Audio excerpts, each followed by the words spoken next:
د پاکستان د شماریاتو ادارې په عمل کې د وروستۍ سرشمیرنې ابتدایي شمیرې اعلان کړي چې تر مخه د ټول پاکستان آبادی دا وخت قریب 2.5 میلیونه تنانو ته رسیدلې ده. خو همدغه راز ابتدایي شمیرنې ښایي چې د خیبر پښتونخوا آبادی دا وخت کې د 40 میلیونه نه کمه یعنی تنان دي او پنجاب د قریب 1.25 میلیونه آبادی سره خپل د پاکستان تر ټولو د زیاتې آبادی والا صوبه ګڼل کیږي. د پنجاب نه پس سند صوبه د قریب 58 میلیونه آبادی سره په دویمه درجه کې او بلوچستان د قریب 2 میلیونه آبادی سره د خیبر پښتونخوا نه پس په څلورمه درجه کې راغلی ده. د بزنس ریکارډ ویب سایټ د ریپورت تر مخه د پاکستان د شماریاتو د ادارې مشر نعیم الظفر دا شمیرې په یو خبري کانفرنس کې بیان کړي دي. د هغه په وینا په دغه سرشمیرنه کې چې د پاکستان و مقامی مردم شماري او لومبه ډیجیټلی مردم شماري و د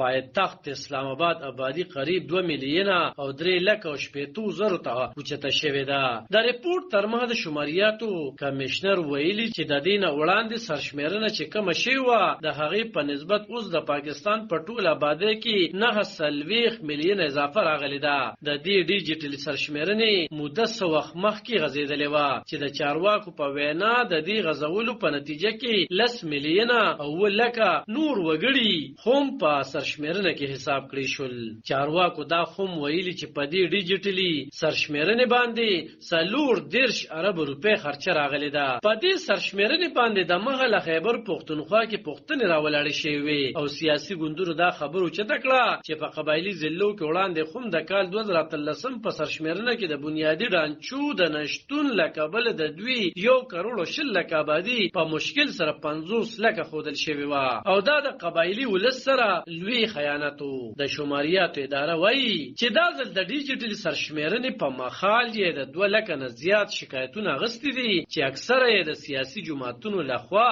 د رشیو او دوی ورباندې غور کړی دی. وزیر اعظم شهباز شریف حکم کړی چې د وروستۍ سرشمیرنې تصدیق کول لړۍ دی د روانې مای میاشتې تر 10 نیټې پورې مکمله کړی شي. علب خان شیرپو دلبر نیوز